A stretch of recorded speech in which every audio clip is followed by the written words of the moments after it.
Hi guys! Ayan, magluto si Sir ng semea.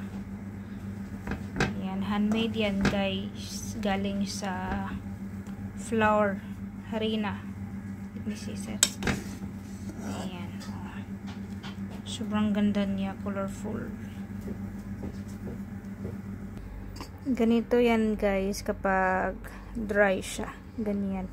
Sobrang colorful niya, sobrang ganda. At handmade to guys. Nakita ko to paano nila ginawa doon sa Pakistan. Yan yung mga babae magawa sila nito.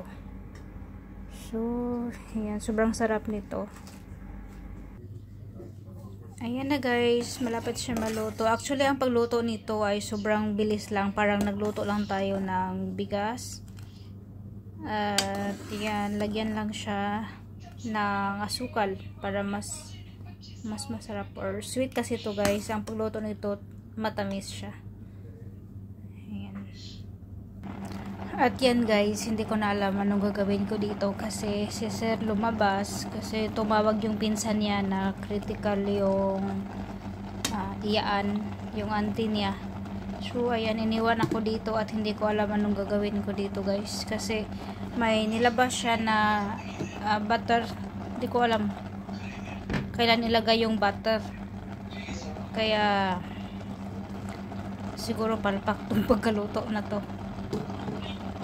Hindi ko siya pwedeng disturbuhin guys kasi seryoso yung pinag-usapan nila. Critical kasi yung auntie niya, nasa Amerika.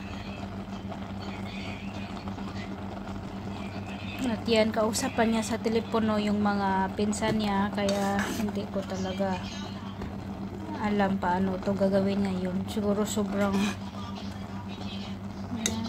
hindi pa kasi to nalagyan ng asukal at saka ghee or butter guys. Ayan guys, bumalik na si Sir. Overcook kasi siya daw. Kailangan daw yun i-strain yung tubig. Hindi ko alam, hindi niya ako sinabihan ng instruction kasi mabilis yung pag-alis niya. So what we'll do now? Put ghee here. Ganyan na lang siya guys. It's okay. I know they call urgent. Actually I don't know, so that we will strain that. Otherwise I strain.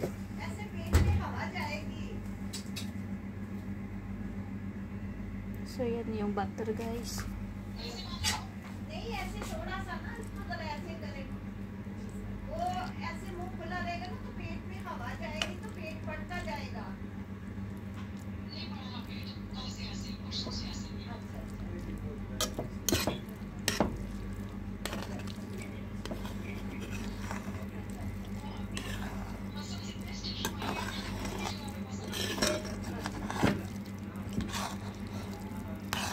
Yan.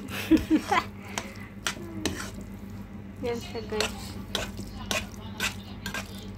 At yung auntie niya guys na critical, grabe, sobrang taas ng buhay niya na 92 nata siya guys. Kaya yan, tanggap na din nila kasi yung buhay sobrang haba na din at saka mamatay siya. Sabi kasi ng doktor na wala na siyang gamot. I-prepare na lang daw yung sarili nila, yung mga anak. Okay. Done? Done.